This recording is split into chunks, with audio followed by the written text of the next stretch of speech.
Hey guys, welcome to Project Metal Music's YouTube channel with your hosts Ell and Basjan.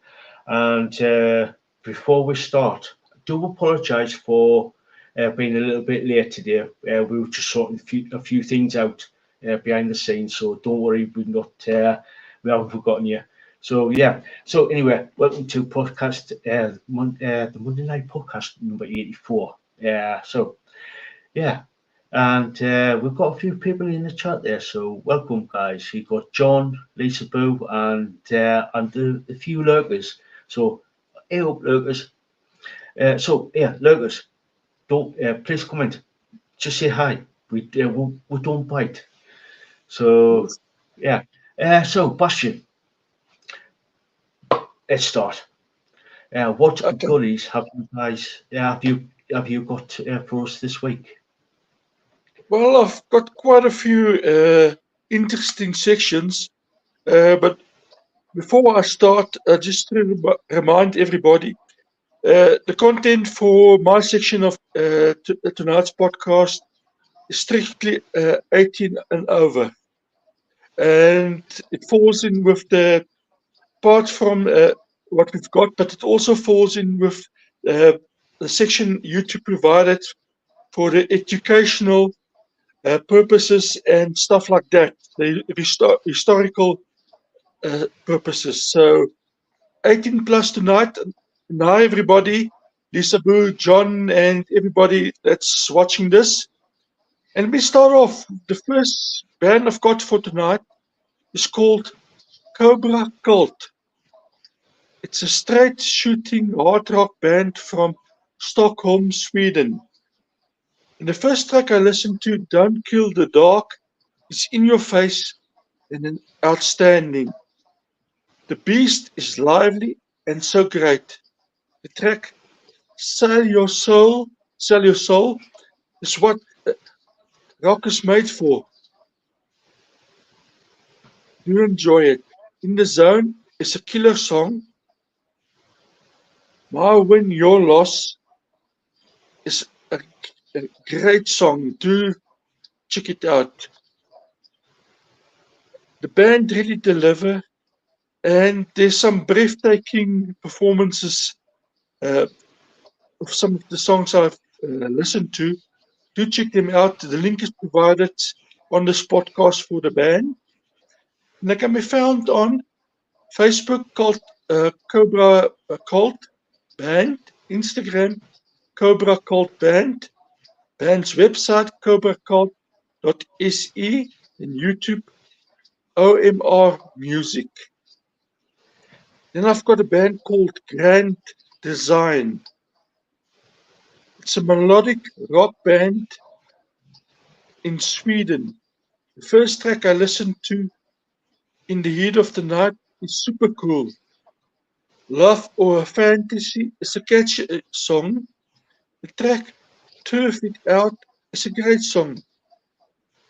God bless rock and roll. Sit back and enjoy. My take on the band, they are great. They can be found on Facebook, Grand Design SWE,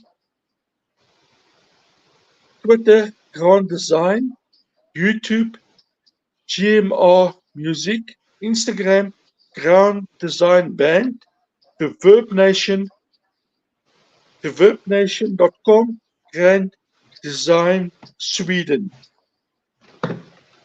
And next band I've got Trail of Tears.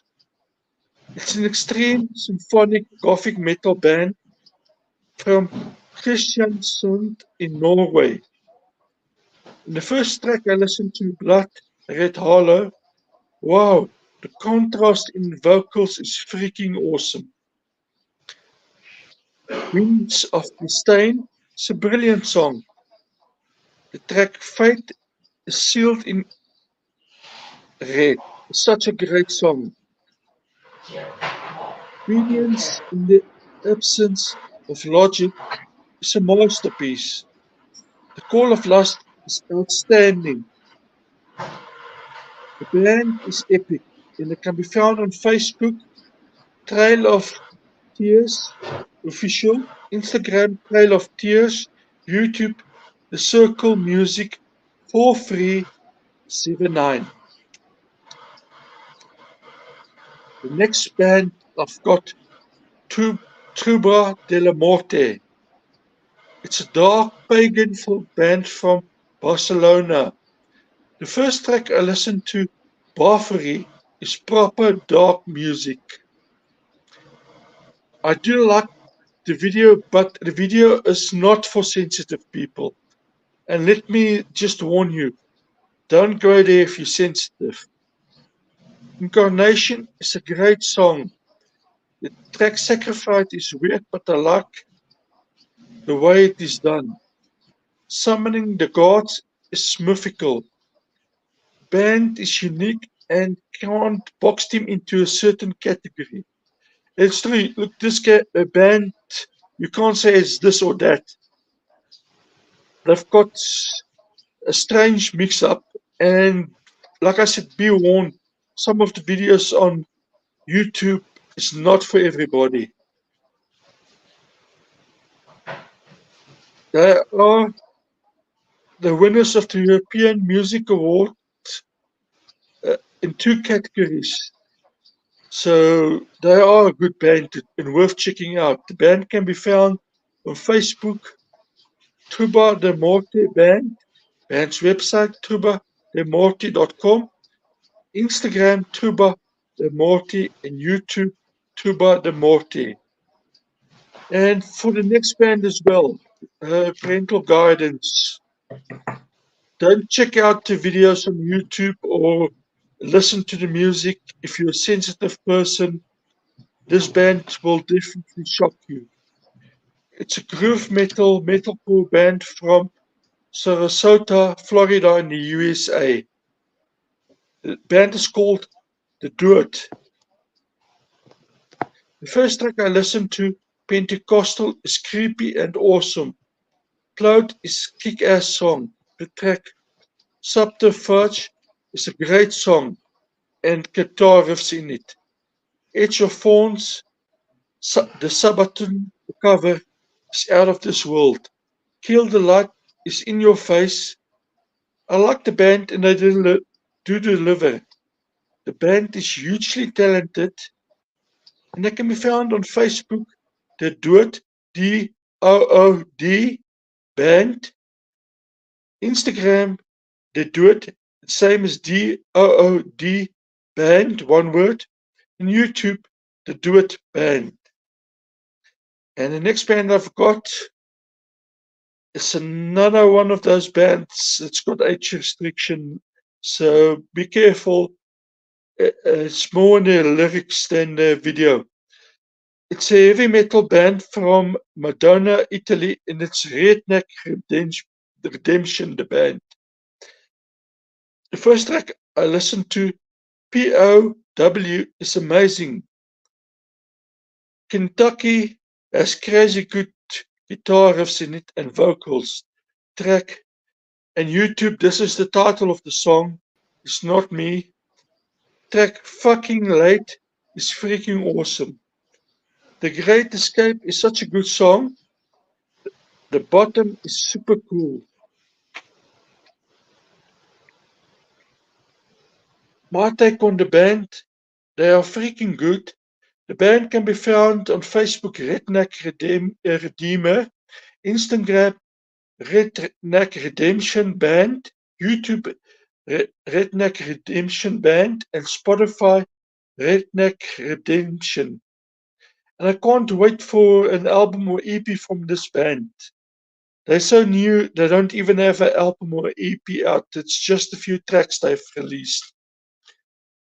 Okay, the next band I've got, it's a band called Kitty, Kittie. And the band was formed as a new metal punk garage band in London, Ontario. Yes, it's a Canadian band. The band is back and are, how can you describe, nameless and more metal. So they're less new metal and more metal. That's what it's actually saying. The band Now the Lander sisters, Morgan on vocals and guitar, Mercedes on drums, with Lisa Marks guitars, and Jennifer Arroyo on bass. And yes, the band is indie. I know if they've started way back. They were sort of groundbreaking in America when I started, and I've actually taken notice of them. They were a bunch of 16 years olds that formed a band, and with their style of music, they were ones of the first that sort of developed the new metal type uh, music there in Canada. And then now they're more metal and a hint of new metal in it. And the first track I listened to, We Are Shadows, is metal in your face, eyes wide open, as killer vocals, bass, guitars, and drums. The track Into Your Darkness is out of this world. Warning: the music video has some disturbing content in it. And yes, the music video for that song is really disturbing. Funeral for Yesterday is crazy good. Paper Doll, the live version, is bloody awesome. Run Like Hell, the interpretation of Pink Floyd's song, is a brutal masterpiece. And yes, do check it out. They actually done an excellent job to the Pink Floyd song. The band is awesome and it can be found on Facebook, Kitty page, band's website, kitty.net, Twitter, Official Kitty, Instagram, Official Kitty, YouTube, Samarton Records. And the next band I've got, Creeper. It's a rock band from Southampton in the UK. And the first track I listened to, Love Us Led Astray, is super cool. Further Than Forever is such a good song. And there's a great video to the song. The track Cry to Heaven is a kick-ass song. Damned and Doomed has crazy good vocals on it.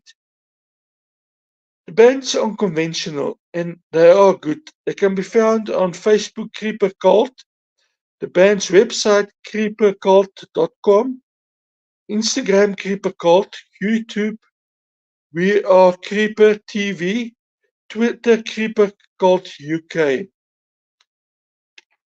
And the next band, you pronounce it Varsity, but it's actually spelled VRSTY. It's the mixture of R&B vocals over metallic hardcore music. For me, it has some elements of Linkin Park in it. And the first track I listened to, The Way It Is, a super cool change from soft to harder rhythm and vocals in the song. And it's pretty good. Powerless featuring Lexi has all the elements for a great song. The Pluck is a fun song. The track Lovesick is damn good. They can be found on Facebook, VRSTY.NC, Instagram, VRSTY.NYC, Twitter, VRSTYINYC,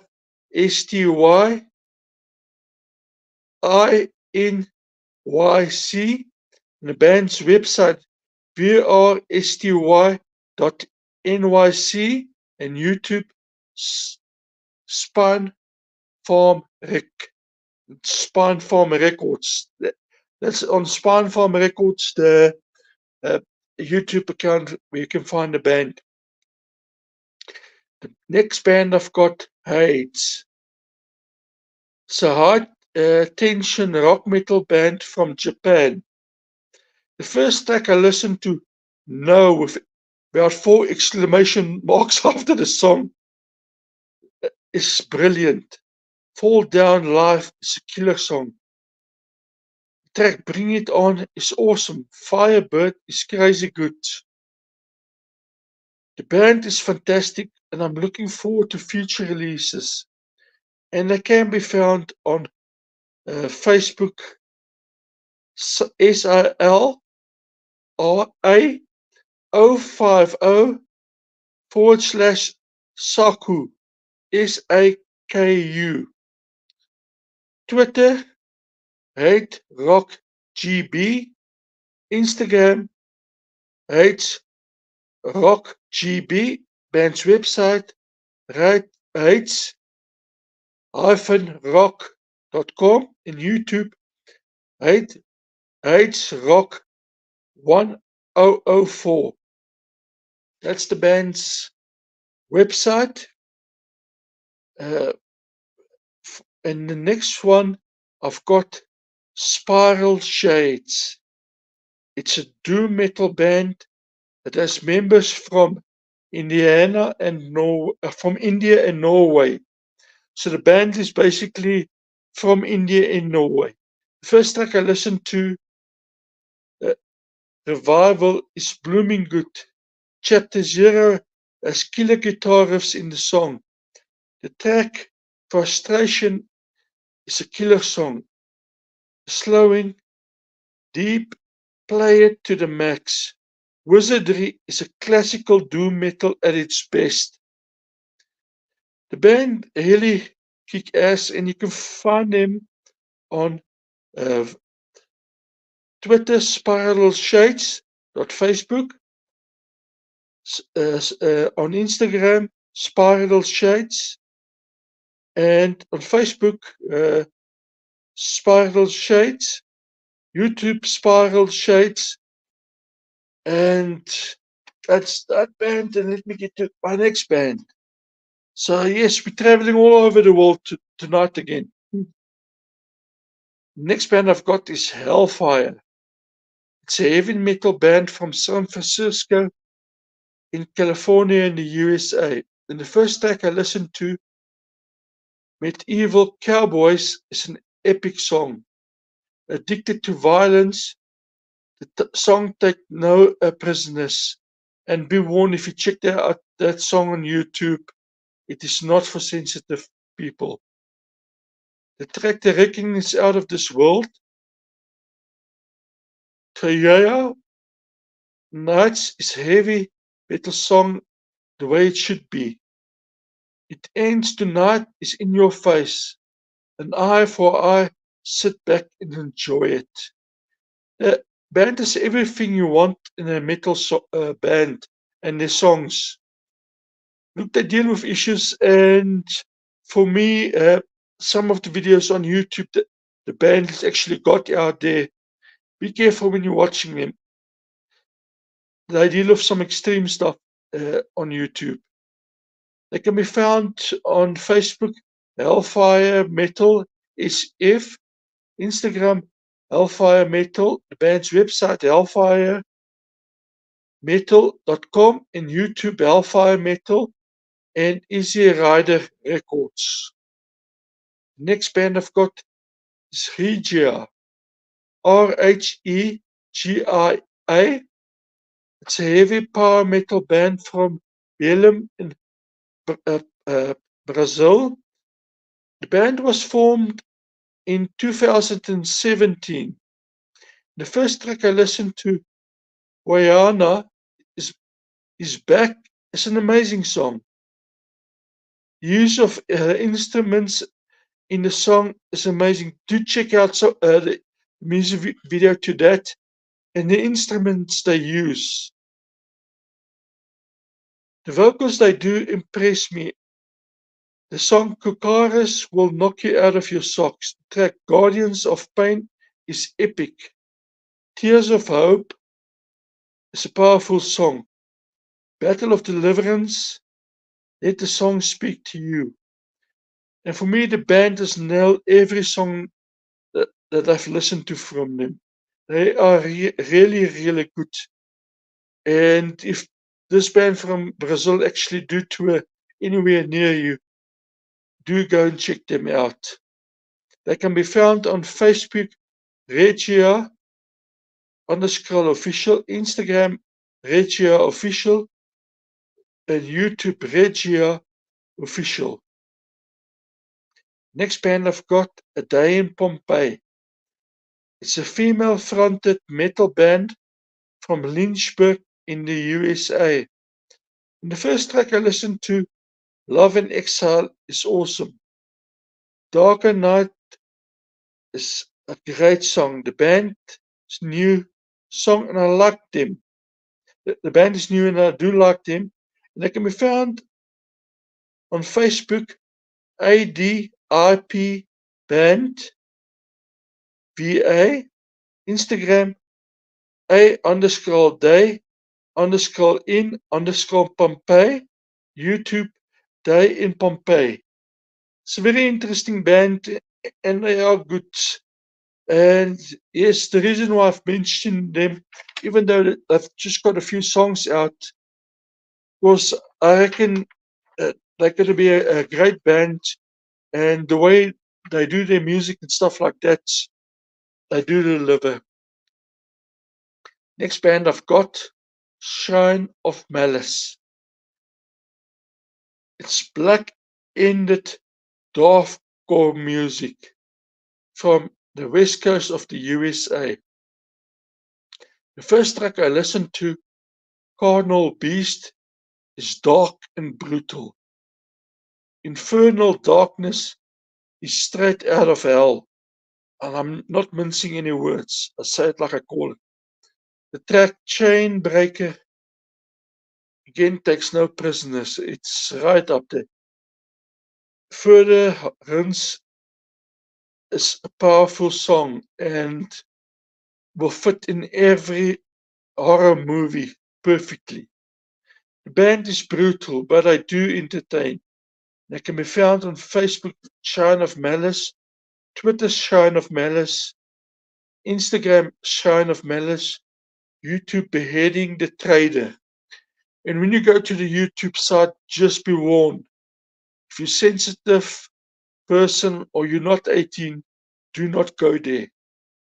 This band deals with a lot of dark stuff, and Beheading the Traitors website is also dark. Next band I've got, Dishonest Escape. It's a progressive metal band from the Bronx in New York, in the USA. The first track I listened to, Slow Dissolve, is a kick-ass song. Octopus, play it loud for the neighbors. The track Watermelon is a killer song. Arsonist is brutal. Primordial is creepy good. This is not your typical metal band, and yes, they're not a typical metal band you'll find. And the band don't mince words when they actually tell their stories in the music. They're talented, and they do entertain, and they can be found on YouTube, Dishonest Escape 7975, Twitter, Dishonest Escape, Instagram, Dishonest Escape, Facebook, Dishonest Escape. And yes, the thing that impressed me from this band is you think of the Bronx, you think of gangs, rappers, and that kind of thing in the US. This band is a solid metal band that's got their own style of music. And now getting to the gigs for tonight. The first one I've got is Easter Valley. Will be at Otis Tailgaters on the 10th of May, 11th Beach House, the 18th Whitford Brewing Company, the 24th Booby Trap, the 26th Wagon Wheel, the 8th of June, they're back at Whitford Brewing, the 22nd CMG's Raceway, The 30th of August, Chesty's Peace, and this is all the North American tour, America, basically. It's American venues they're going to be at. Truba de Morte, the band I featured tonight, 13th August, Underworld, 174 Camden High Street, London. The 16th, Glasgow, Bury, at the gathering of the Celtic Fairies clan. The 30th, Burn It Down Festival in Torquay. The first, Whitby Pavilion. Like I said, this band is sort of like dealing in themes with gothic fairy type elements and stuff like that in the darker sides of things. But if you're going to be at Glastonbury, do check the band out. They are fantastic. Then Kitty Fire 2024 exclusive headline show, 7th of July, Toronto, Ontario at History. The 19th, New York City at Pavilion at Times Square, that's Pavilion at Times Square.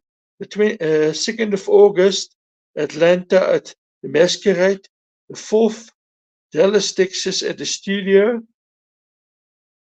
And then the 23rd, they're going to be in Chicago at Concord Music Hall. 24th, Jackson, Mississippi. Then Artshire. And YouTube, this is the tour's name. It's not me being ridiculous or just being a potty mouth. This is the tour's name. The tour for Artshire is Everything's Fucked Up Tour. And that's the tour's name. And they're going to be May the 31st at Edmonton at the Midway Music Hall. So I don't know whether they're talking about the towns or the country they're in. But yeah, the 31st, you can catch them at Edmonton at the Midway Music Hall. 1st of June, Calgary. I think that's in Alberta. The Palace Theatre. The 2nd, Saskatoon. Now, Saskatoon is where I believe Bigfoot is hanging out at Coors Event Center. The 3rd, Winnipeg at Park Theatre. The 6th, Chicago at the Metro. The 7th, Detroit at Majestic Theatre. The 8th, they are in Toronto, Ontario at the Concert Theatre. The 9th, Montreal at Club Soda. June the 10th, they Quebec City at QC Theatre Capital. 11th, back in the US at Boston at Royal. The 12th, Brooklyn at Warsaw. The 13th, Baltimore at Baltimore Soundstage. The 4th, Charlotte at Neighborhood Theatre. The 15th, Atlanta at the Masquerade, Heaven. The 16th, Tampa at Orpheum, the Abbey. The 20th, Houston at White Oak Music Hall. 21st, Dallas at Studio of the Factory. The 22nd, they're going to be in Austin. Come and take it live. Let's check out. There's more dates from them. No, that's from that band. And then Worcester, New England Metal and Hardcore Festival. 21st to 22nd of September. Kill Switch Engage. Machine Head. Bane. Suicidal Tendency. After the Burial. Ends of Sanity. Nails and more. Nouvelle France Metal Fest, 19 to 20 July.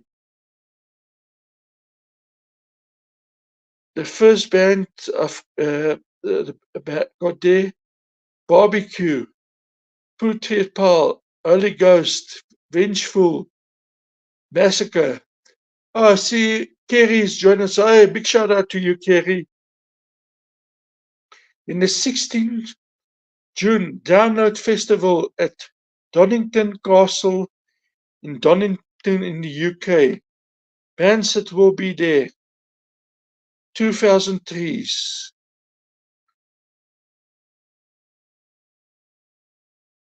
And the 14th of July, Portsmouth in the UK. At the Portsmouth Guildhall, there's also going to be a festival and a lot of indie bands there. And the reason why I'm mentioning those, of course, it's all indie bands that's going to be at those venues. And as far as I understand, the entrance is free if you're there before a certain time. So do go and check these indie festivals out. Then Baroness US Summer Tour starts the 31st of May, Portland at Norwalk. The 2nd, Rochester. The 4th, Grand Rips. The 7th, Madison. The 8th, Palestine. The 9th, Chicago. The 10th, Des Moines. The 12th, at Lower Rock. The 18th, Nashville. The 19th, Birmingham, that's in the US. 21st, Richmond. 22nd, Charlottesville. 23rd, Silver Spring. The 25th, Millvale. And the 26th, Patch Ogle. Then White Buffalo European Tour. The 13th October, Lisbon. The 15th, Madrid. The 18th, Barcelona. The 19th, Utrecht. 20th, Nuremberg. 22nd, Paris. 23rd, Ghent. The 25th, Florence. 26th, Rome. Then at Pordenone on the 27th. 28th, Milan. The 31st, Ankara. November 1st in Istanbul. And then Incarnation, July 19th to 21st, Music Tattoo Festival, Shinedown, Bad Omens, Parkway Drive, Skillet, Sleeping Sirens, Kingdom of Giants, and then Barcelona Rockfest, 5 to 7 July, also Parkway Drive, Blind Guardian, Warcry, Celtica, The Warning, and more. And then I've got George Altrade, Casket Robbery, and Vooraf Mechanical Necrosis Tour. June the 19th, they're going to be at Fargo.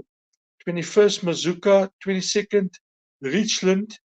23rd, Seattle. 24th, Portland. 26th, San Francisco. 27th, Hollywood. 28th, San Diego. 29th, St. Louis. The 30th, Tempe. 1st of July, El Paso. 2nd, Norton. The 3rd, Albuquerque. The 5th, Austin. The 6th, Corpus Christi. 7th, Houston. The 8th, New Orleans. The 9th, Nashville. The 10th, Springfield. 11th, Lincoln. 12th, Kansas City. And the 13th, Sioux Falls. Then Mona Lisa, June the 8th, Asheville at 27 Club. June the 29th, Columbia at Aristocrat. And then Rock the Mountain Steel Elves Festival, 26 to 28 July. The Warning, South of Salem, The Almighty, Phil Campbell and the Bastard Sons, and more. Then Toledo Death Fest, June the 8th at Mainstream Bar and Grill, Rose Funeral, Casket Robbery, Goonlords, 72 Legions, and more. In the Hellfest 2024 at Buddhastedt, 1st to 3rd August, Skiltron, Macbeth, Winterstorm, Stelfres, Velvet Viper, Empire of Giants, and more. Then Charlotte Sands, Can We Start Over Tour, 28th May, Paris, 30th Zurich, 31st Milan, June the 1st Warsaw, the 8th Berlin, the 9th Hamburg, 11th Cologne, the 13th June, the 17th Glasgow, the 18th Leeds, 19th Bristol, 21st London. Then we've got Call of the Winds Festival, 24, 26 May, Lincolnshire Showgrounds. And this is one festival you do not want to miss if you're anywhere close to it, because every one of these bands I'm going to mention now, I've actually listened to their music. I actually got some of their music, and they're fantastic. Ross Campbell, Scarlet Rebels, South of Salem, Muddy Brook, Dead Demons, Sons of Liberty, Taketo, and more. These are a fantastic festival to actually watch. And yes, that's my stuff for this week. And I see John is in chat. And before I started the podcast and do my section, I said there's a section of this program that falls under the historical and educational purposes, which YouTube makes useful in their statement and terms of use. Now, this is what I'm going to say now. Me and John, and I'm using John's name because he actually gave me permission, earlier had discussion on one of the social media platforms. And we actually started chatting, and we decided to move the chat to the group, a group chat. We actually just, a bunch of us are chatting in private. It was music related, and we were wondering what would each of us consider the most controversial song that was ever released in any country. And we came up with some names and stuff, and we discussed it also, like in the UK, 70s, 80s and stuff, early 80s. There were a few songs that had reference to the IRL, the Irish Republican Army, IRA, the Irish Republican Army. I know some of the songs that was discussed. I'm not going into those songs in the US and stuff like that.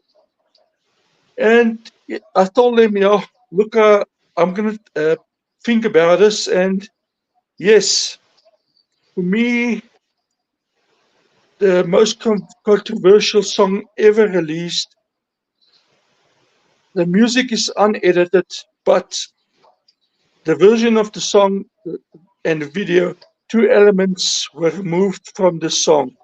And I'm going to explain before posting it. The first 2 elements that is not in this version of the song. First is the Union Jack, does not feature. And secondly, out of respect for the late Queen, she will not feature in the song. And here is it. And I'll explain why I've selected the song afterwards. There's the link to the song and parental guidance, and do not check the song out if you're a sensitive person. Let me just get it. Where's it? There.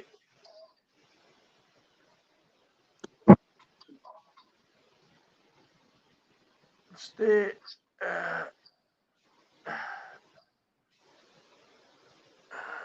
There you go. There's it. And yes, the reason why I've selected the song, it's the only song that will land you in hot water. So there's the song. It's on YouTube, and like I said, the music is unedited.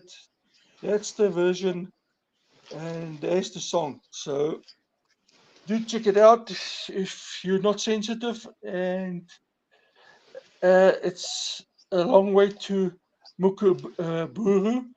It's got elements of Jock and Younger in it, and it also got other stuff in the song. So yes, it's a very good song, and for me, yeah, it's very controversial, but it's fantastic, and I think it's a good song. Falls in with the YouTube guidelines. So yeah, that's only. So there's my. Cool. Yeah, cheers for that, Basjan. Yeah, and like you said, like Basjan said, yeah, mature content, and you've got more. Please, like Basjan said, 18. If you're 18 and over, please yeah, please be well, what am I trying to say? Like what Bashan said. Yeah, it's do not view it if you're a bit sort of like sensitive, or if you're under 18, don't even bother checking these videos out, because they yeah, it can be a bit yeah, some like we sort of like deal with some of the darker side of rock and metal. So yeah, and we do put out advisories on things we discuss here before we even think about talking about it. So the scroll, the ticket tape down at the bottom there, mature content, viewers' discretion is advised. So yeah, so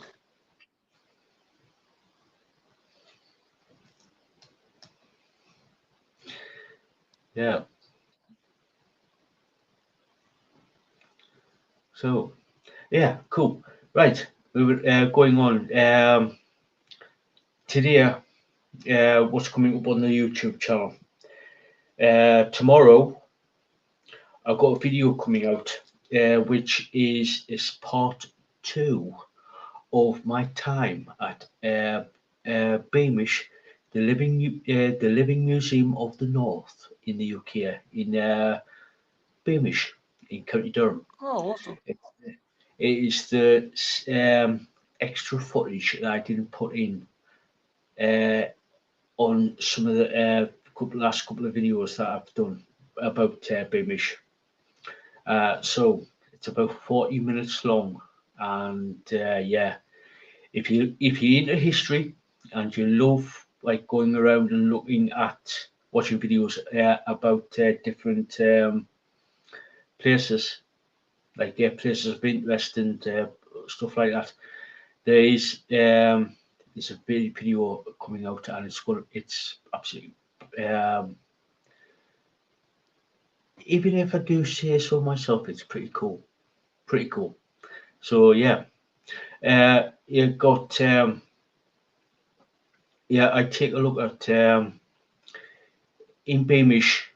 There is you've got like about how many?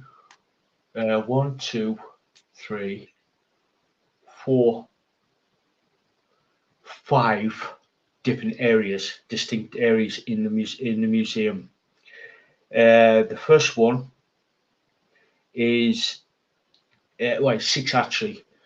There's a place called Pockley Wagon Weir. It's a very early version of train tracks with horse drawn, but they went over to like steam. And then there's the Pockley Manor House, which has been there for like ages. You're talking Since the 17th century. But the way they got it is from the 1820s, Mhm. like the late William the Fourth period, um, going into like early Victorian. So yeah, that's a good place. Then there is the early 19th century, 20th century mine village, called, where if you haven't watched it already, I actually went into the drift mine of the pit village. If you haven't watched that, it's really cool because I recorded my time actually going up at the entrance of the mine, and the guy was actually just telling you a little bit about the drift mine, and actually me going into the mine, into the mine, and actually going into where and he actually describes the working conditions within the mine and how they extracted the coal as well. So plus I take a look around the village as well. The, so yeah, cool. And there's also a farm, a 1940s farm, which is pretty cool because it covers like the Second World War type of thing. How they actually produced food and stuff like that, and other things. There's also an area where what you call the Edwardian town. Mhm. It is basically a town where it's like gained up just before the First World War, between 1910 and 1914, which is really cool. And then there's also a new, at the minute, they started, well, there's an area called the 1950s Village where they're getting buildings from the 1950s or period, 1950s period things, shops and cinemas, and there's housing, and there's shops going ranging from the ice cream parlors, um, Yes. hairdressers, barbers, fish and chip shops. There's so a community hall, like a village hall. There's cinema being built, and a few other things being built as well. So I took a look, walked around there, and actually, and some of well, put it this way, some of the things in the 1950s village, I actually remember. Yeah, I might be. Oh. When I was born in '73, good year, really good year. Um, I I remember growing up in the '70s. I remember some of the items that were in the 1950s still being used in the '70s. Oh yes. So and some of the items you can still get today. They're still in existence. You can still buy them at the shops. Oh, that's awesome. Yeah. So yeah, it's like it is a really cool place. If you ever come to the UK and you go to, I would highly recommend you go to Beamish. Highly recommend. Highly recommend you go to Beamish, and you basically need at least 2 or 3 days there to actually Wow. to actually literally walk around the entire site. Because and there's another area that I forgot to mention is the train station. Oh, cool. They actually got a full blown train station there, and run trains from time to time. Yeah, that's amazing.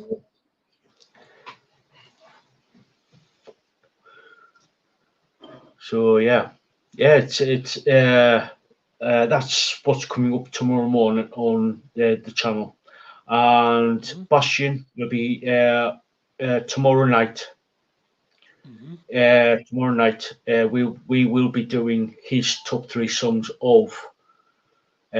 So yeah, and right, Bastion, are you? Do you give me permission on what's going to be happening over the next couple of weeks?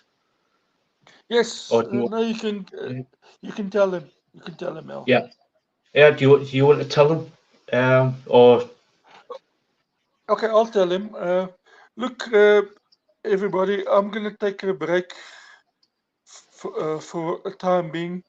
I'm just gonna go totally off social media. Basically, starting after tomorrow night's podcast for the 3 songs that I'm gonna feature from my album.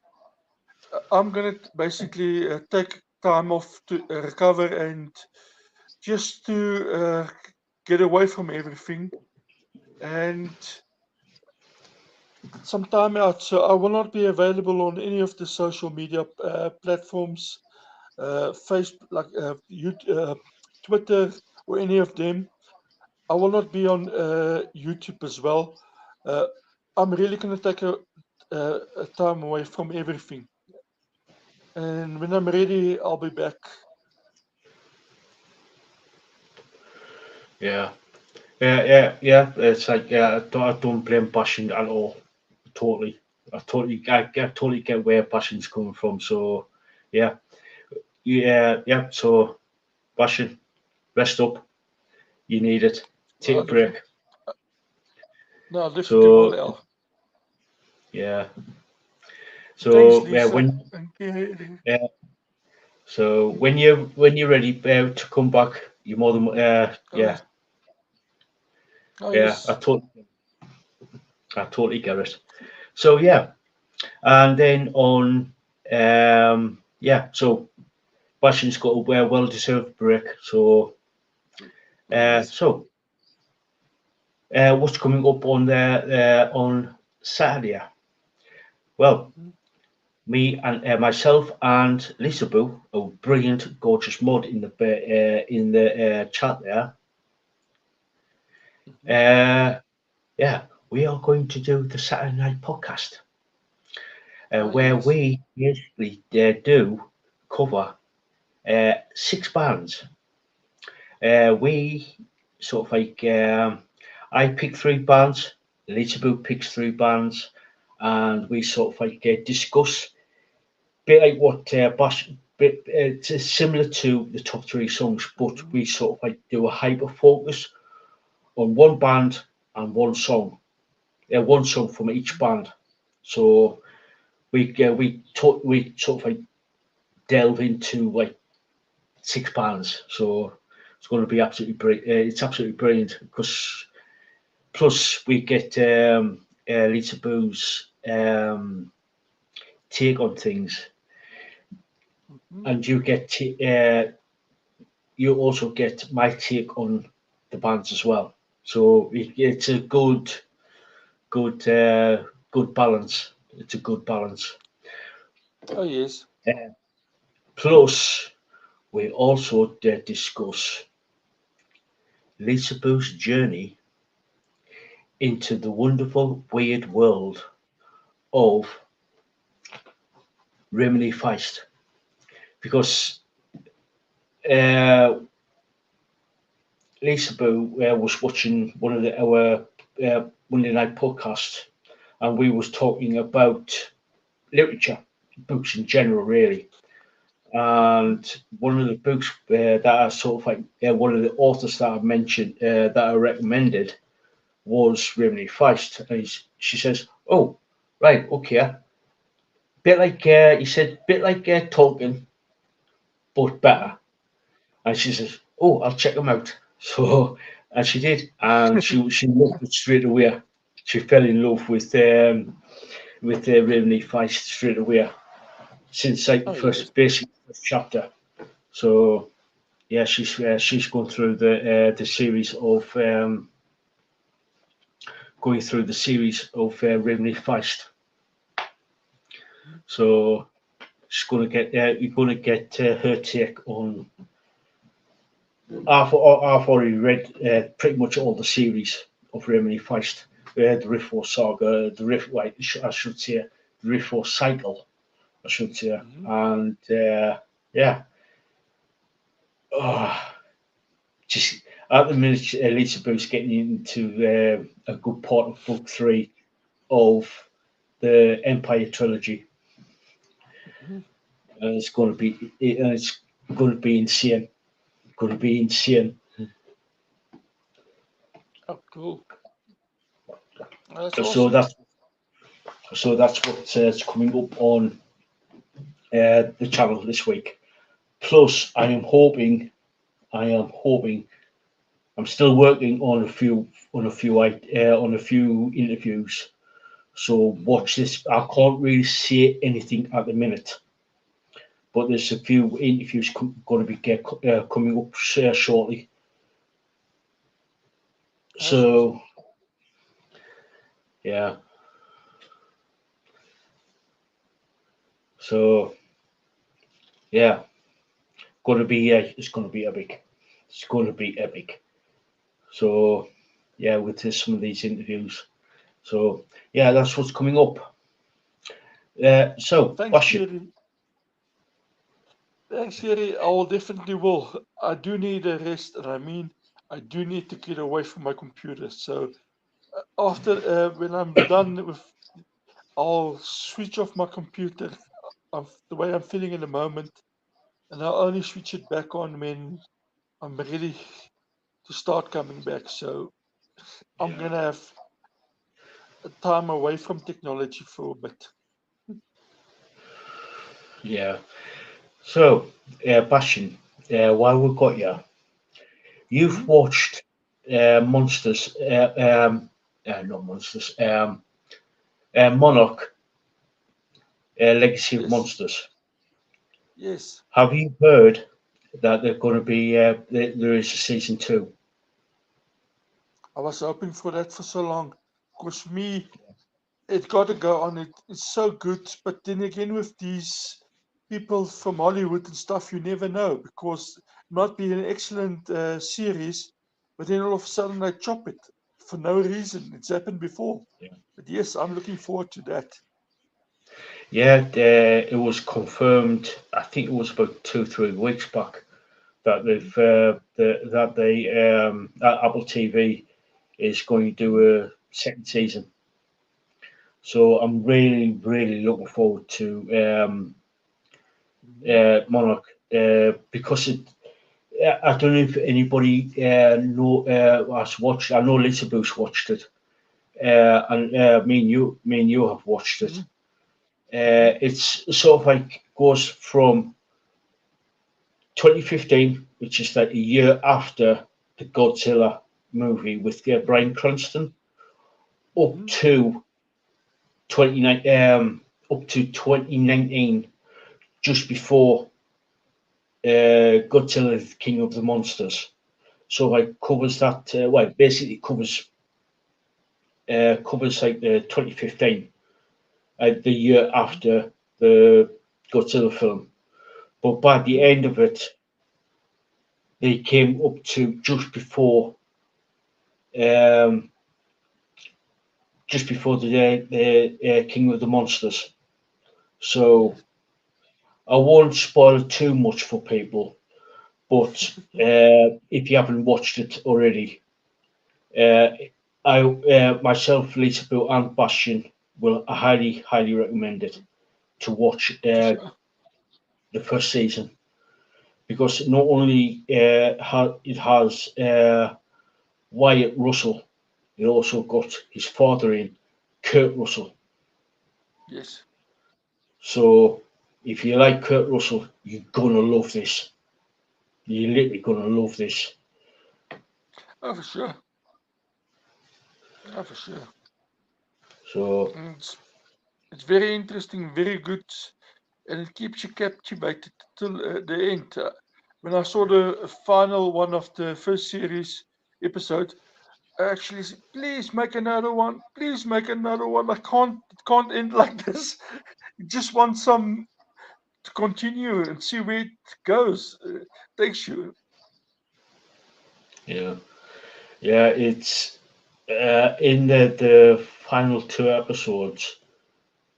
You're thinking, oh my god, Godzilla's there. Godzilla's like actually throughout throughout the series. Hmm. Godzilla's actually in the program, and I was like, oh my god. And in the last final two episodes, oh my god, what's Godzilla going to do? What's Godzilla's going to do? You know Exactly. what I mean?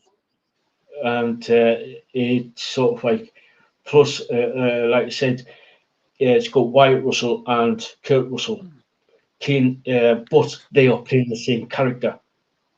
If you know what I mean, Yes. they are literally playing the same character. Obviously, Wyatt Russell is playing the younger version, and Yes. in the 1950s, since 1950s, and then Kurt Russell is playing basically the 2015 onward, the older version of the same character. Oh, So yes.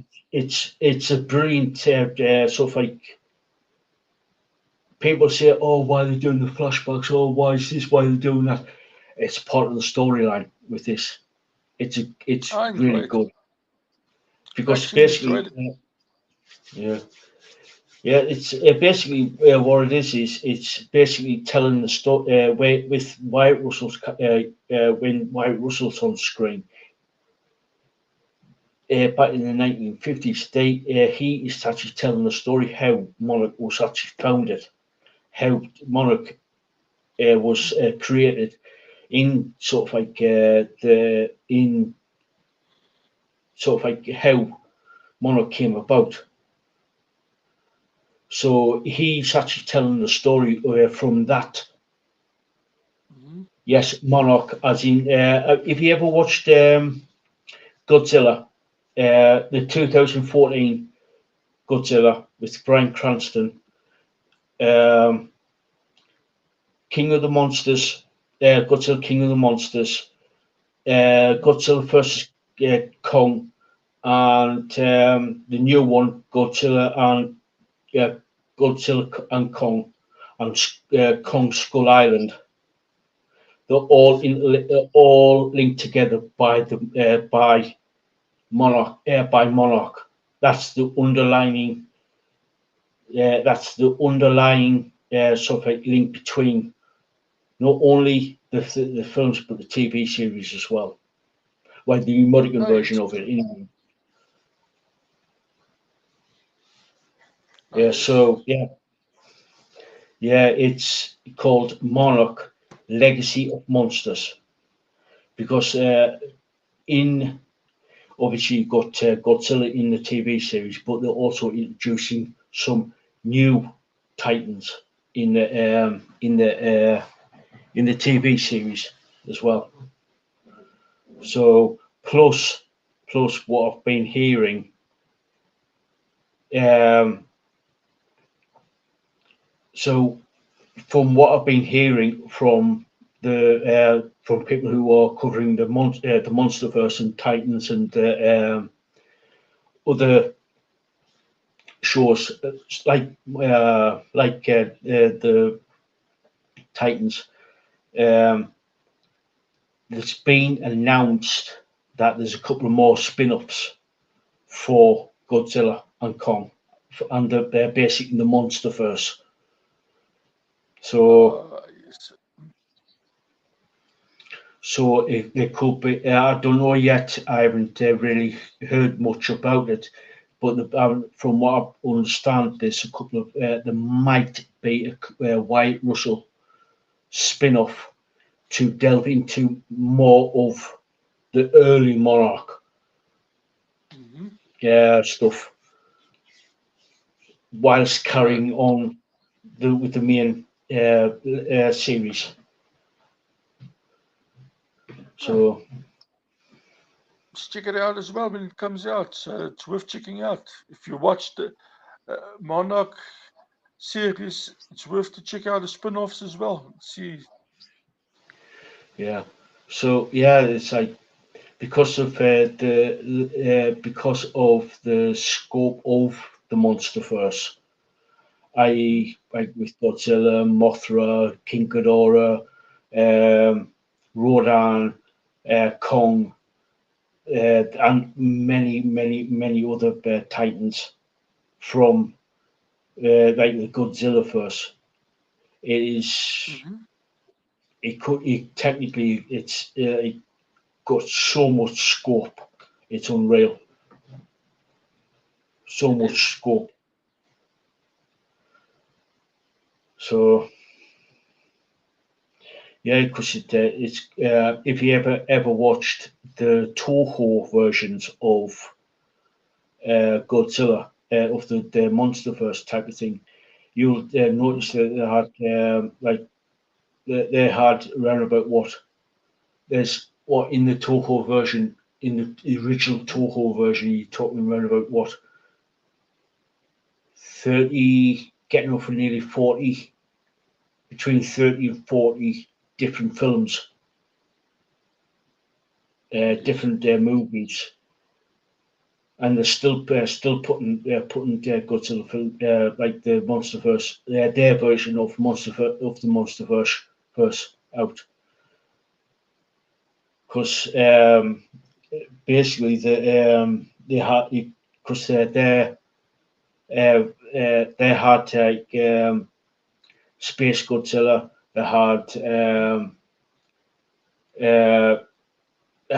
there's, like I said, this like Mothra, this Rodan, this different thing is Son of Godzilla. I don't know if you ever watched that Son of God, the Godzuki. Oh god, that was weird. That was weird. That. Yes. Oh god, you know what I mean? It's like then you had the original Godzilla versus Kong. Oh god, that was funny. That was funny. Oh god, when if you ever watched the new version of Godzilla versus Kong, in the original King Kong actually shoved a tree down Godzilla's throat and it's like, and Godzilla was like doing the Sparta kick into Godzilla, but they didn't put that in the new one. I was like, oh, that was a missed opportunity. That when they put in when they did the remake of it. Oh Yes. god, the way Godzilla putting his back on his tail and he's done some Sparta kick into Bear King. I thought that was a missed opportunity. But yeah, the new version of Godzilla vs Kong was absolutely amazing. It was absolutely amazing. Yeah, especially when they basically bitch slapping each other on the big aircraft carrier. Yes. That was fun. It was fun. Yeah. I do need to say I do need to see I do need to watch the Godzilla and Kong new Empire. I need to watch that because from what I've Oh, heard, yes. Mothra is in it. Mothra comes back, Wow. so I need to watch that because like I said, I've been a fan of Godzilla since like the early 80s. when I was a kid, I watched the animated, the cartoon version of Godzilla. Oh, yeah. So that's what got me into Godzilla. It was the animated series. Oh, cool. So yeah. So guys, question for you. Mhm. And this is the two part version of it. Two part question. Mhm. What is your favorite Toho Godzilla? Right. That's the first question. What is your favorite Toho Godzilla movie? And what is your favorite modern, the legendary Godzilla movie? Whether it be Godzilla, yeah, Kong Skull Island, Mhm. um, King of the Monsters, Godzilla versus Kong, or the new one, the new one, which is Godzilla and Kong version of it. Which one? Which is your favourite? So, Bashan, you go first. What is your favourite Toho Godzilla film? If you've seen any. It's hard. Problem is I've seen, but I can't remember the names of them. Or Yeah, the, but yeah, look for me so far with the newer ones, they're all good. I've enjoyed all of them, and yes, it's basically you start off at one point and you just continue watching it. Every one of them that came out, and the same with the Tower one. Start to watch them. Some a lot of fun and stuff in it. So it's for me, it's hard to say. The last one is actually quite good, and yes, it doesn't disappoint from them actually going at it all the way. It was actually fun and great to watch. yeah. For me, the original Toho Godzilla Mm, film from 1954. Can you believe it's 70 yes. years old today? This year, 70 years old. Hmm. Hmm. The original Godzilla film back in 1954. That was it. That was brutal. That one. Because it was like the moral of the story of that film was obviously people of Japan were still reeling from the two atom bombs of 1945 in uh, Yes. of Hiroshima and Nagasaki, and the after effects of that, and the use of nuclear weaponry. Yes. Um, that was the story of that's the moral of the story of Godzilla, of the 1954 Godzilla film, which was really, like I said, was really good. That's one of my that is the most favorite one of my favorite movies in the franchise. Now, Oh yes. with the legendary series, Godzilla series, yeah, Hmm. franchise. Now, bear in mind, I haven't seen the new one yet, which I need to get around to actually watching. Um, I would say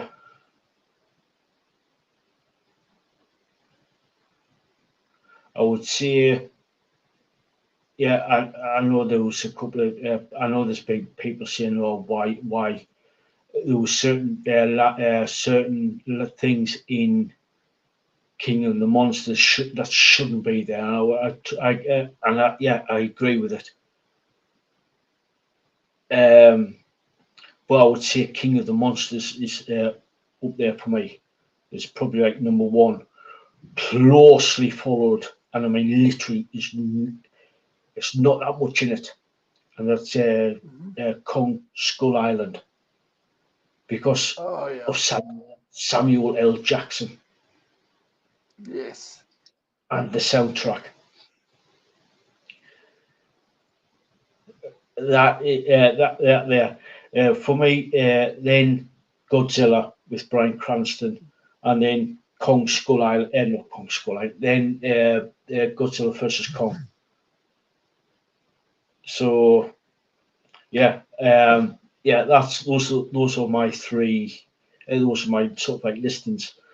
But with King of the Monsters, there is basically a couple of scenes in there in that film that really got me. Is when I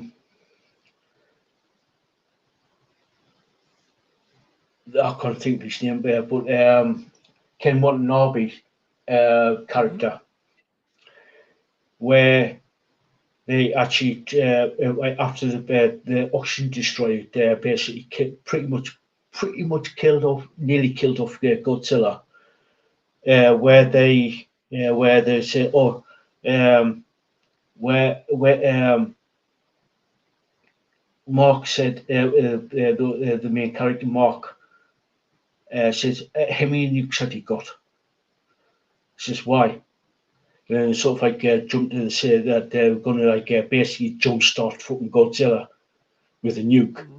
So basically, they go into get a sub, take a nuke to where Godzilla is.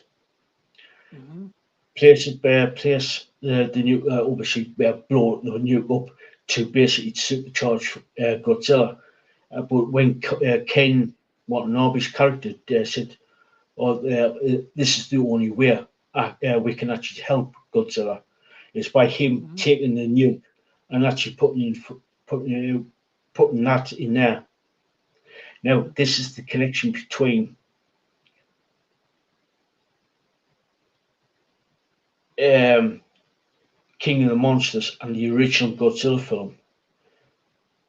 Now, the oxygen destroyer is actually a thing in the original Godzilla movie, made by Ken Watanabe's character, and he actually exploded.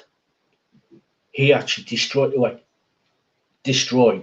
Godzilla, but he didn't, sort of thing. But when there is a line when he places the nuke next to Godzilla, and he walks up to Godzilla, and you see him put his hand on Godzilla and said, "Goodbye, old friend."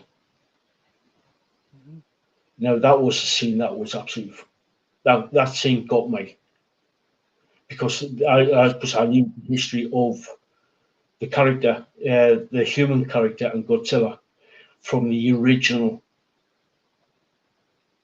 film, and that was the link between the two. Yes. Yeah. So, good. Curry said the Predator franchise. It's a good film. That good series. That good series. Oh yes, watch it as well. Yeah, and the other scene is it was just after that, where the nuke goes off, and the sub is actually trying to get away from the blast, and the sub surfaces the submarine surfaces, and everybody gets out on the deck of the sub, Mhm. and everybody's looking around saying, what's going on? And all you hear is the Godzilla theme, and Godzilla comes up and stands out in the water, and he roars, and he looks around, and he looks down at the thing, and Mark, the main one of the main characters, said, Mhm. "I know where to find them."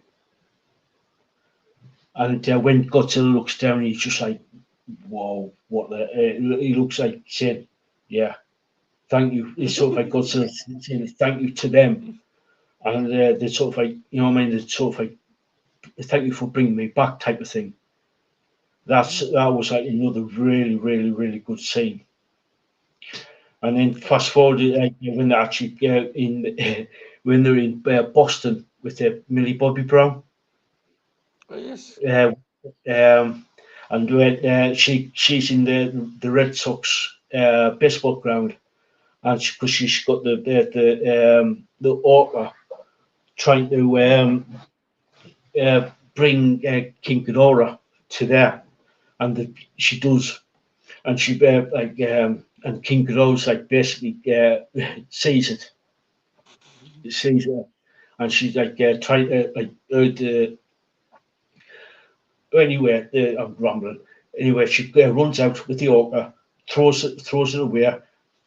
King Ghidorah's trying to like going to like obliterate her, but then she's standing there defiantly, and she screams. Then all of a sudden she feels a vibration. Then all of a sudden Godzilla roars, Yes. and she looks back, and she had that. She's got that. Oh yeah, shit is going to go down here. And Yes. and then like a proper you see Godzilla walking in like an OG, proper original gangster that he is. Mhm. Walks in with walking in with say, yeah, I'm gonna fuck you up there, pal. I'm gonna fucking rip you apart, type of thing. So and all of a sudden all the monarch, all the main Mhm. ship, the aircraft, all the fighter jets, the ships, everything is piling in, and Mhm. it's that scene there. It's just like, oh god, here we go. Shit is going to go down. Shit is going to hit the fan. And I was just like, and like then all of a sudden, major fist fight. It goes down between King Ghidorah and Godzilla, and that's the scene that really like get your blood pumping that way. And anyway, the fight ensues um, between King Ghidorah and Godzilla. You got Rodan and Mothra fighting. Mothra being a badass bitch that she is, basically stabs stabs Rodan, and he falls back and everything. But when King Ghidorah was like basically got the upper hand on, and he's just about to kill Godzilla, Mothra sacrifices herself Mhm. to save Godzilla, to give her essence to him, to Godzilla. And you cut to the scene where back on the main ship, Mhm. and one of the people on there says, "You better get out of there. You better find Millie Bobby Brown's character." And he says, "You better get out there. You better get out there within 12 minutes, because if you don't, Godzilla is going to go through. It's going to going to go. It's going to go up, because what's one of the if you remember, if you watch any of the other Toho versions of Godzilla, he goes thermonuclear, Yes. and basically that's what he's doing. His power is building up so much, so fast. It's Mhm. basically he's going to it's as the one of the lines says. It's going to be a bad day for Red. It's going to be a bad day if you're a Red Sox fan. It's going to be a bad day. So basically, and then when they find Maddie and the mother of Maddie, like the character of the Millie Bobby Brown's character, she was driving along and gets taken off the road because she's got that orca thing that makes the sound, communicates with the Titans. Mhm. She gets taken off the road and she gets dumped out, and she looks up and says, "Long live the king," meaning Godzilla. Mhm. So when finally gets up and he's like slowly walking towards King Ghidorah, Mhm. he's glowing red at this time. He's getting to the he's got to the point where he's critical, and he's totally critical at this point. So Mhm. this is the scene that I fucking really love. Is you see a wide shot of him literally releasing the energy. Mhm. Excuse me, literally releasing the energy that of the nuke bombs of the Mhm. nuclear bombs, and he's totally incinerating King Ghidorah. But what you Mhm. also see is Mothra coming Mhm. out of him, and he's twice you see that, and it's just like it's a beautiful scene where Mothra and Godzilla are fighting together, even though that she's sacrificed herself earlier in the movie, like about a Mhm. couple of minutes before. But you see Mothra fighting alongside to take out King Ghidorah, and when he totally incinerates King Ghidorah, it's a beautiful. Also, that's a beautiful. It was a beautiful scene. That it's yeah, it's a beautiful scene. It is, and that's what I enjoy from uh, these movies and stuff like that. It's fun to watch. You can have a great time, and you see some really great cinematics and stuff like that. It's good, proper movies, and it's not the kind of other stuff you see from Hollywood. This is actually can entertain you. You can just sit back and relax. That's why I'm watching them, having a good time and just experiencing them. Yeah. Oh yeah. It's like with like the with the monster movie, Monster Verse. Mhm. That's the beauty of it. You know exactly what you're walking into. Yes. You know exactly what you're going to do. You don't need to overthink everything. Some people still do, but you don't. Anybody who's sort of like, I would say about 90% of people who do watch these films, all they want to see is a good fist fight, a good battle between Oh yeah. two titans, and you just don't want to overthink things. And the Monsterverse is just is exactly that. You don't need to you don't need to Hmm. overthink things. No, you All you don't. got to do is just sit there and you actually enjoy it. Enjoy the action Oh, scenes. oh yes. So Uh, yeah, yeah, that's the main thing about the Godzilla movies and stuff like that. Just have a good time. And yes, the first one that came out, was it 1954? yeah, I did like everything in it, and for the time period where it was actually shot, these guys did a pretty damn good job. the way they captured you, you get the experience, you feel that, wow, there's films that are made today that couldn't do what these guys were doing there in the 1954s. Because the 1954 movie was highly entertainable. It was a fantastic movies. And today with some of these movies that's coming out, they don't entertain. They don't have a great story. It's nothing to hold you. And for me, Yeah. yes, you were right about the 1954 one. It is one of those old movies that you see and you can watch it again and again. And you actually, if you get a copy of it, you keep it in your collection. It's one of those that's worth having. Yeah. Yeah. It's like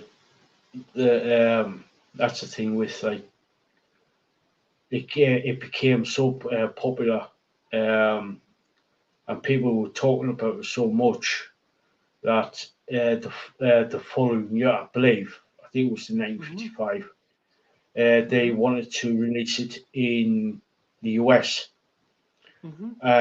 but the US distributors wanted somebody in the movie that the Americans knew. And do you know who they got for the release of the US version of it? Let me see if I can remember. I'm trying to think back. You got me there. You stumped me. Raymond Burr, better known as Wow. Perry Mason. Wow. They got him in to basically make it popular enough to, because at the time he was a biggish actor back in the Mm-hmm. 1950s and 60s, right in the 1950s. So they got Raymond Burr to actually film additional scenes in for the Godzilla movie, for the original. Hmm. So a little bit of a And movie trivia there. it was quite interesting, especially with the cinematics and stuff like that in film history in the US because of certain issue and stuff like that. YouTube, this is for educational purposes. Because I Yeah, know in a certain period before that, Asian characters and stuff like that couldn't be heroes in American movies that were yeah, American made. They couldn't be heroes. And that's why a couple of these uh, movies where Asian characters played actually wear like mask or something, so they couldn't stand out. They wore a mask and stuff like that. So yes, some interesting history and stuff like that. yeah, yeah. It's like don't forget, this was there was still tensions, still tension. Mm, Even though it was 9 years after the Second World War, there was still tension because if you at the same time the Korean War was going on as well, and this is yes. all historic. This is so YouTube. So behave yourself. This is like a little bit of a history lesson here. At the time, there was the Korean War was going on. The Suez Canal was conflict was going on. The Korean War was going on. Uh, tensions were still high at the time. So yeah, Yes. this is one of the reasons why Raymond Burr was actually cast in the American release of the Godzilla film. Yes. So yeah, there was a little bit of movie trivia there for you guys. So I- yeah, yeah. So yeah. Oh, and oh, did you watch Kong Skull Island? yes, Now, I loved it. what Mm. what did you think of it? I, I actually loved it. I thought it was awesome. Yeah, because basically you might as well call it the Marvel universe, Marvel Cinematic Universe, where like sort of like a Mm. reunion type thing with Samuel Jackson, Brie Larson, and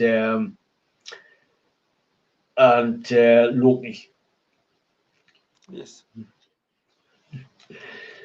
Yeah. So yeah, it's Look, like for me, any yeah. movie, if it's got Samuel L. Jackson in it, I'll watch it. Oh yeah. I do like him as an actor. Oh good. Yeah. Oh good. Yeah. It's like when I heard that Samuel Jackson was in, I was like, I watched it and I bought it on. Watched it. Um, Hmm. then I bought it on. I basically bought it on DVD, and I was like, yeah, I've got my copy. I love Samuel Jackson. He plays a blinder in that movie. Plays a blind, He like does.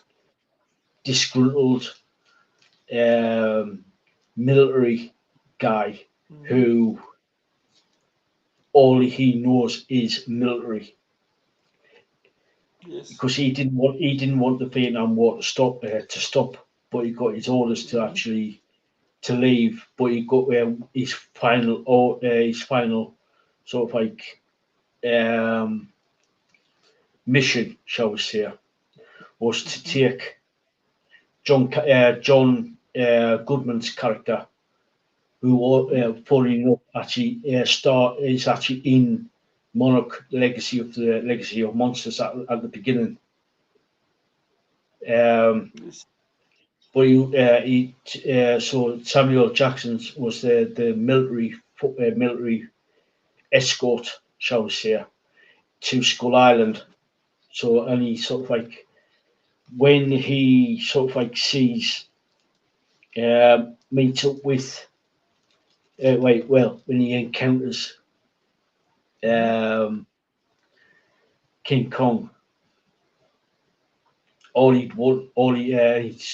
King Kong takes out his squadron of helicopters and everything. He goes, well, put it this way, he rages, shall we say? He rages. Yes. Yeah, for So sure. yes, Yeah. Elizabeth, totally agree. Totally agree. He's awesome. Oh, yes. Look, Yes. Oh, yes. If so he's in the movie, it's definitely worthwhile checking the movie out. yeah, he's oh, um, yeah, he's absolutely Hmm. amazing. No, I can't think of the guy's name. It's something Riley, the bearded guy. Um, Oh, yes. Um, he yeah, he's a good actor. He's another good actor. Same with yes. he plays a good thing. He actually tells the little bit of history because he's been there. Hmm. He was actually on Scoreline since 1944, 45. Because Hmm. he pretty much at the beginning of the film, him and the Japanese pilot, he was having a dogfight in this above, like pretty much above Skull Island, Hmm. and they got basically they were shot down and crashed on Skull Island. They were fighting, but they turned out to be good friends at the end. after the Met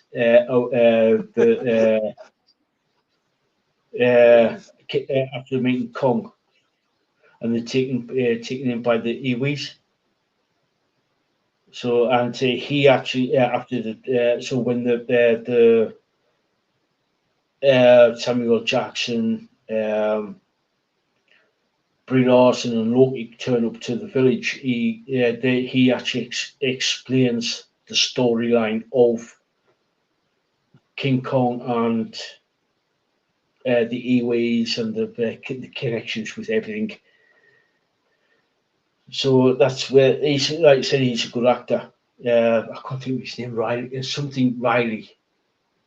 I can't think of his name. But anyway, it's like he's another good actor. Same with John Goodman as well. Oh, yes. He is good. Yeah. That's funny enough, Samuel L. Jackson got me to check out the first Triple X movie from Vin Diesel, YouTube. Not that kind of X. The one Vin Diesel played in. I actually went to watch it for Samuel L. Jackson. And from there on, I checked out the other Vin Diesel movies. But yes, the original Triple X was the Samuel L. Jackson that actually got to watch it. Yeah, yeah. The movies that I like of Vin Diesel is the Riddick movies, like Oh, yes. Pitch Black, The Chronicles of Riddick, and there's another one. I can't think. There's about four in the series. Yes. Yes. Where Vin Diesel plays the Furion. Yes. Those eyes of his. Yeah, yeah, but, yeah. but it's, Yeah. Mhm. Let me Google it. Oh, Lisa also likes. Let me see.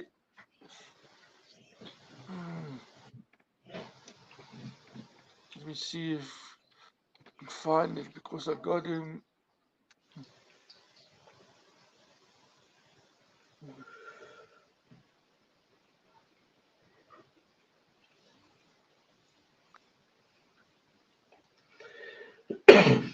It's a question for you, guys.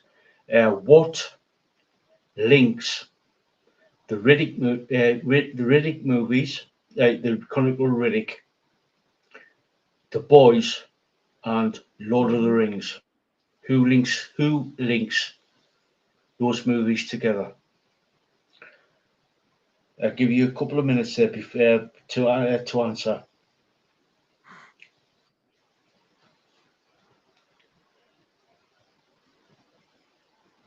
Good question.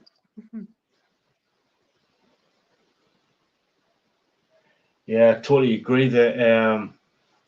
Curry. I used to like Vin Diesel, but as Curry said there, he's been at POS these last couple of years. Yeah. So go.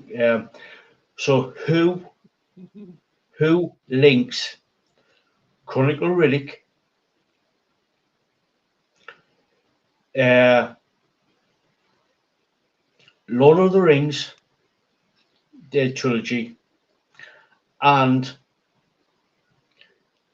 Star Wars, the reboot of Star Wars movies, and The Boys?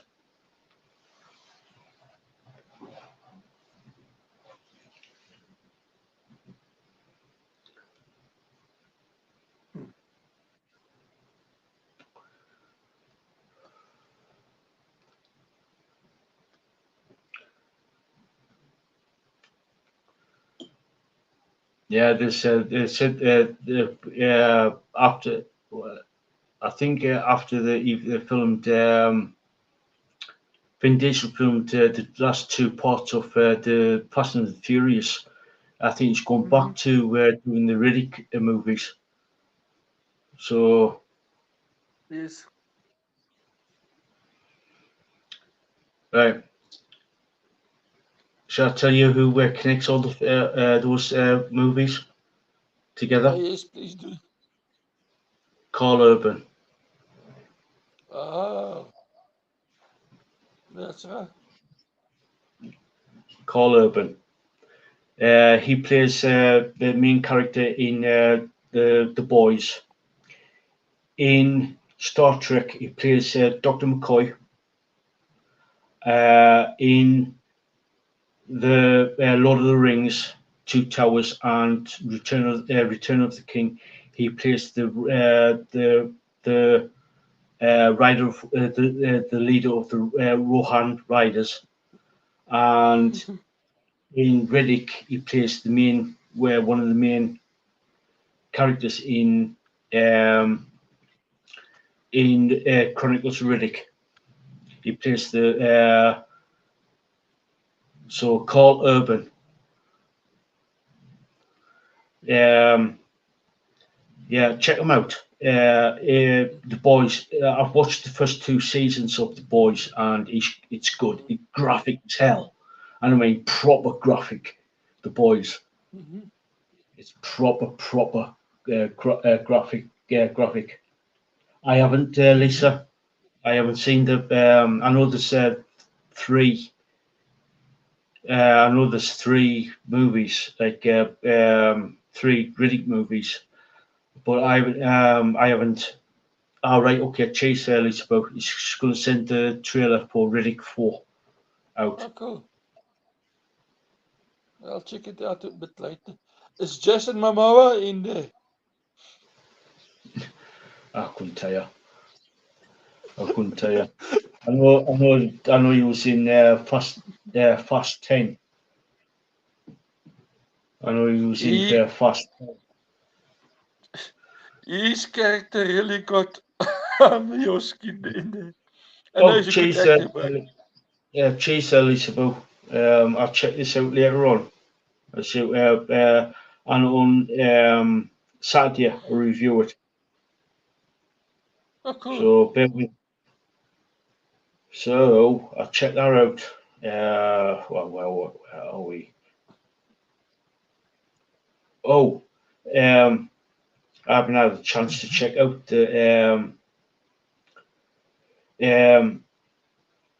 when Kieran, the guitarist for um, uh, when Kieran was on last Saturday night's podcast. For people who don't know, Kieran is the guitarist for Thieves of Liberty, and he mentioned Yes. Because I asked him what band would you recommend to somebody who haven't heard of a band, and he mentioned a band called Mason Hill. Yes, I've heard of that band. Broken Sun, and the song Broken Sun. So he's thank you. Yeah, I've seen. Thank you, Elizabeth, for sending the link. Not only in the chat but also over on Instagram. Oh, cool. Yeah, and Kieran, like you said, mentioned Mason Hill and the song Broken Sun. I'm going to be featuring them on this Saturday coming. So yeah, watch your space type of thing. So and Isabel, he is super cool. He is super cool. Stargate. When I watched Stargate, what's his name? That MacGyver guy was playing the lead role. What's his name now? I hate it when I forget stuff. Mike Dean Anderson. Richard Dean Yes, Anderson. that's the one. Uh, uh, that's what I can remember from Stargate. I can't remember seeing Jason in there. Yeah, he wasn't in the main TV series. He wasn't in the Mhm. main TV series. He was in one of the spin-off. Um, uh, Uh, he was in the Chad, spin-off show. I thought my memories was actually playing games again with me because I'm starting to forget stuff. So, uh, Yeah, what I yeah, can remember from Stargate is Richard Dean Anderson. I really enjoyed that series and stuff. And yeah, MacGyver, the original MacGyver. I really yeah. enjoyed it. Yeah, Oh, Curry said yes. that yes, he was in Stargate Atlantis. It was just like the spin-off. Ah, I see now. Wow. Okay. Yeah, and yes, yeah. He was also Jason Momoa was in Baywatch, right? The remake of Baywatch, I believe, and Okay. he. Oh yeah, yeah, yeah, yeah. Go check out, guys. Go check out Curry's channel. Bring back stock, yeah, yeah. Okay. Bring back stock, yeah. So yeah.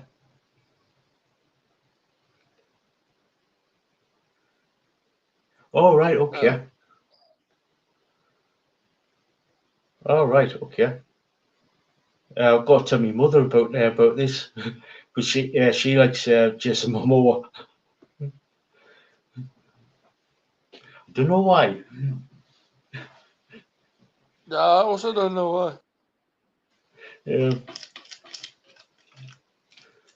yeah, yeah, guys, go check out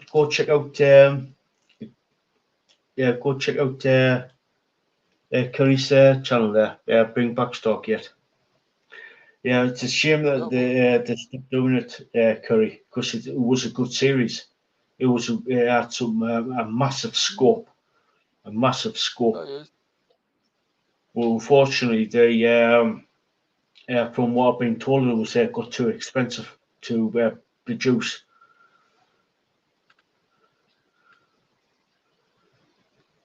Yeah, that's it. That's it. Yeah. Mhm. So it like I said, it was from what I understand, it got a bit too much to produce, from what I've been told, because of the production costs. Could be. Yeah. So yeah, yeah, it's unfortunate that they stopped doing it. Like, yeah. So yeah, guys, if you want, you like the sort of like sci-fi shows, such as like whether it be Stargate, which has got a connection to back to Kurt Russell, Mhm. because he starred in the 1994 film, 95 film Stargate, and Oh, that's yes. how the so yeah.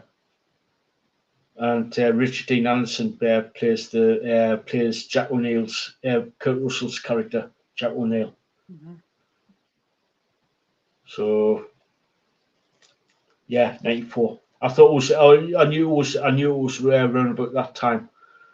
I knew it was in. I knew it was like early mid 90s, 1994, 95.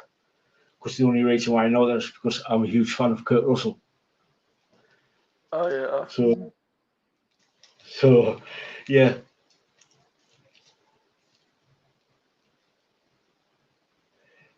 yeah. That's how they actually distinguish the Kurt Russell, Jack O'Neill, and Richard Dean Anderson's Jack O'Neill.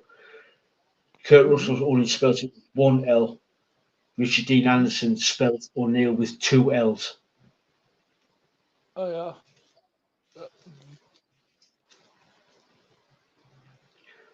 So yeah, it's Yeah, it was. Yeah, he was that Curry. He was with Kurt Russell. He played it sort of like more straight, Yes, in seriousness. Where Richard Dean Anderson uh, is more comedic, if you know what I mean. exactly. More comedic, especially with Carter, Tilk, and Daniel and Jackson. He's sort of like more comedic with more comedic in the role. So yeah, plus like yeah, so yeah, I know there's been like a lot of pressure on MGM, who actually owns the rights to Stargate. From what I understand of it, SG1. Mhm, Um, mhm. there's been a lot of pressure in the fandom to actually bring it back. Yes, To actually bring it back. So that's from what I've been hearing, is that actually because there's been over the last couple of years there's been um, oh right, okay, Curry. So MGM actually sold the rights off to Amazon now. Oh right. oh Oh wow, cool. Oh cool. cool. You know, So glad. Well, I hope Amazon doesn't fuck it up in a big way, like they did with Lord of the Rings. Yeah, I heard that Curry. They were in dire straits financially. mhm.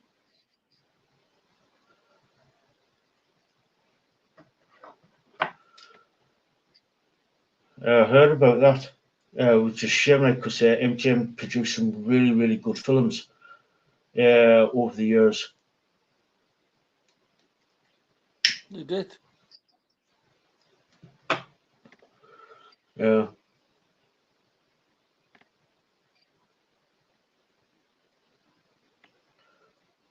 yeah. Oh god, yeah. Oh god, that fucking. Oh god, that I watched the first two episodes of the Amazon Lord of the Rings, Rings of Power, whatever you want to call it. God, Uh, that was pathetic. A it was. It was. billion dollar fucking flop. Fucking hell, that Ring of Power. What a load of shit.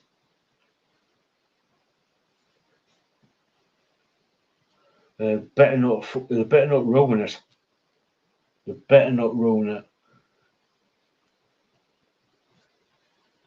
Yeah, that's what I'm afraid of because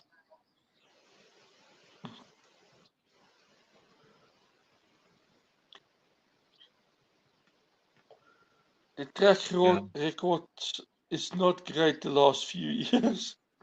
yeah, yeah. Don't get us wrong. If they get the right people involved, Mm.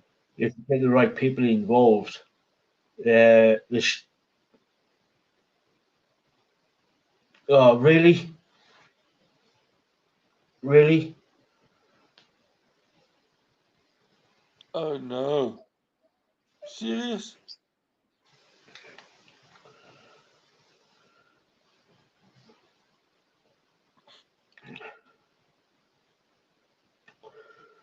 really.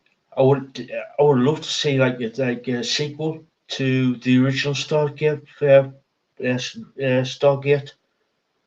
movie. I would love to like sequel to it, but Hmm. you know what I mean. But Curry said that the series is still go. Yeah, I can't believe they scrapped the movie.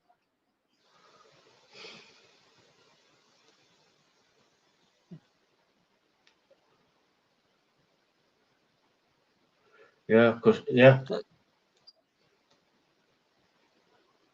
Oh, Don't think so there, John. I don't think so there, John. I doubt that's ever gonna happen. What do you think, Kerry or Lisa Boo? Griff John?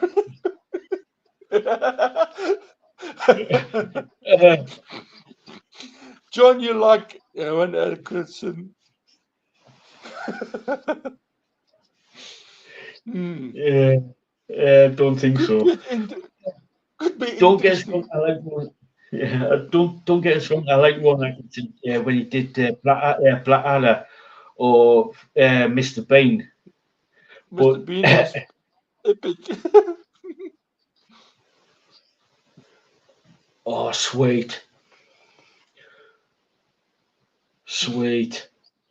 I hope they agree.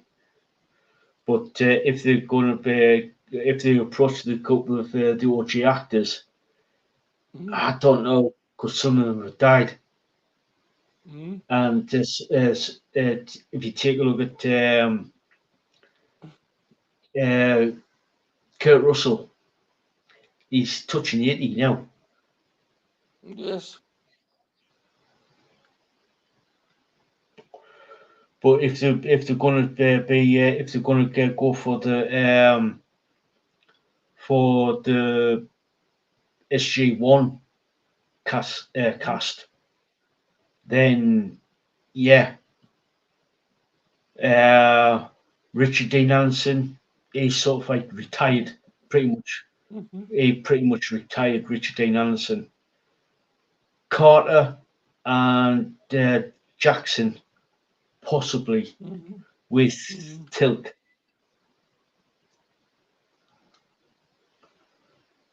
Yeah, so yeah.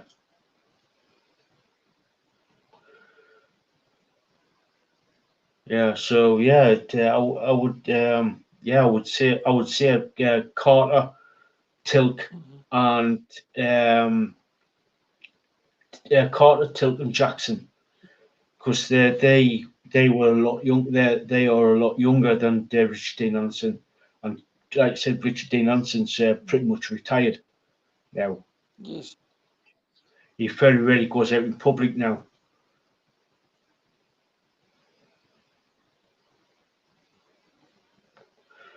So yeah, I would. Curry, listen up. I want to miss you over on Twitter about something. You might be so. When I message you, I want about something you might be interested in.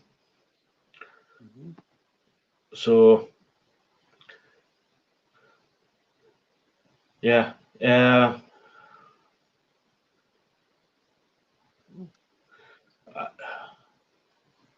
I don't. I've seen. Well, obviously, I've seen Stargate SG1, and I've seen some of the episodes of Atlantis. I've seen some of the other stuff with what's his name, Train Spotting guy. Oh yes. God, Robert Carlyle. Yes. Robert Carlyle. So I've seen some of the Robert Carlyle version of series,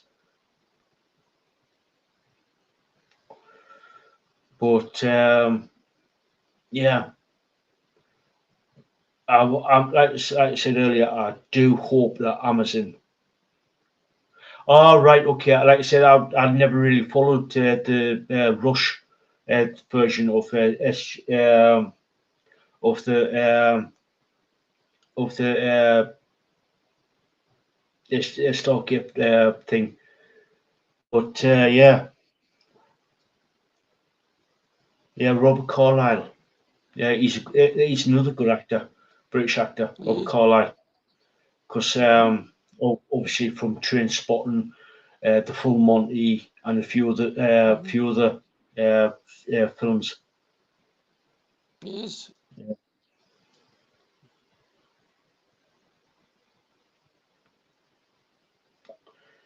Mind you, I can't watch Full Monty now, can it? I cannot watch Full Monty.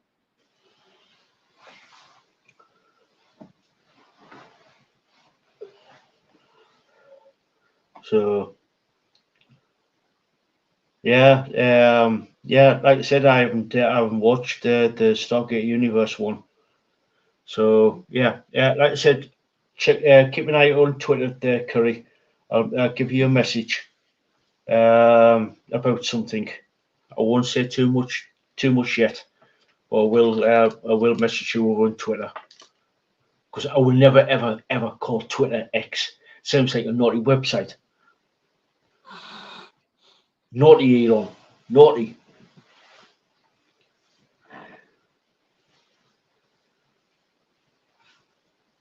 So anyway, guys, it's just gone. Gone on for just over 2 hours. We're going to start wrapping things up. So, final words there, Bastion. Well, for me, if you've got any music questions, anything while I'm away, please feel free to contact L.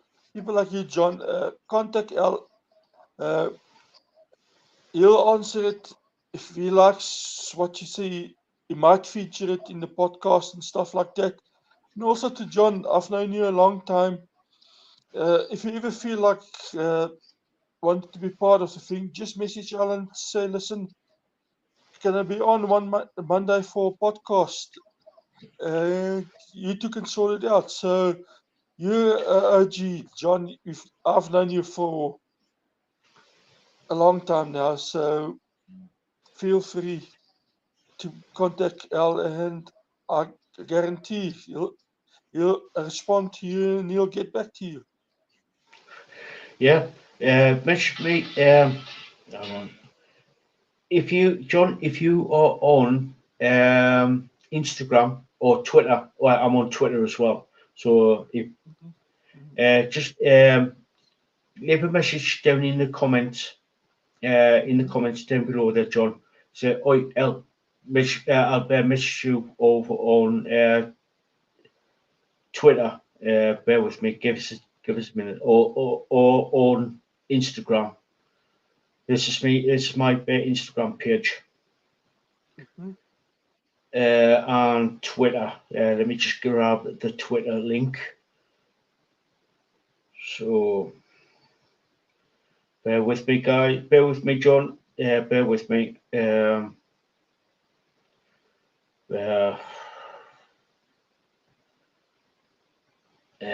with me.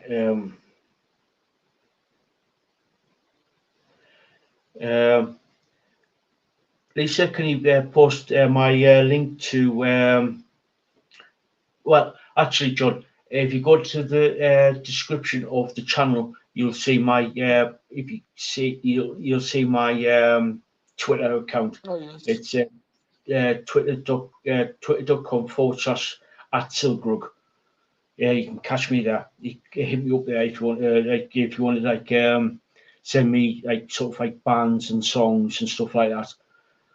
And yeah, and guys, if you want to if you sort of like want to send music over or sort of like recommend bands, I should say, either leave a comment down below in the description or send a message over on Instagram at project_metal_music. Thank you, Lisa.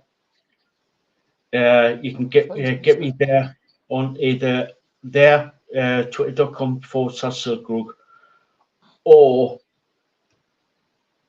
Instagram at that link there. So, Bastion, any more final words? No, guys, I'll catch you when I've rested out. I might pop in from time to time on the YouTube thing to check things out and come and chat.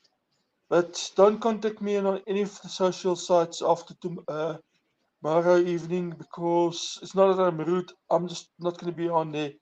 And please don't drink and drive. It's a real stupid move. Yeah, yeah, it's a proper full-on dick move, that.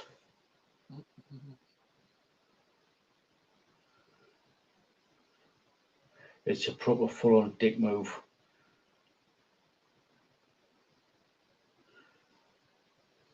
Thanks, Kay. No, I definitely will. I just needed a break. It's not like a goodbye, it's just a break. Yeah. Everybody deserves a break from time to time. Everybody deserves a break. Thanks, So El. don't worry, guys. Bashan will be back. Bashan will be Yes, I back. will. So don't Just need worry. some time. Don't worry. Yeah. Thanks, Lisa, and So everybody.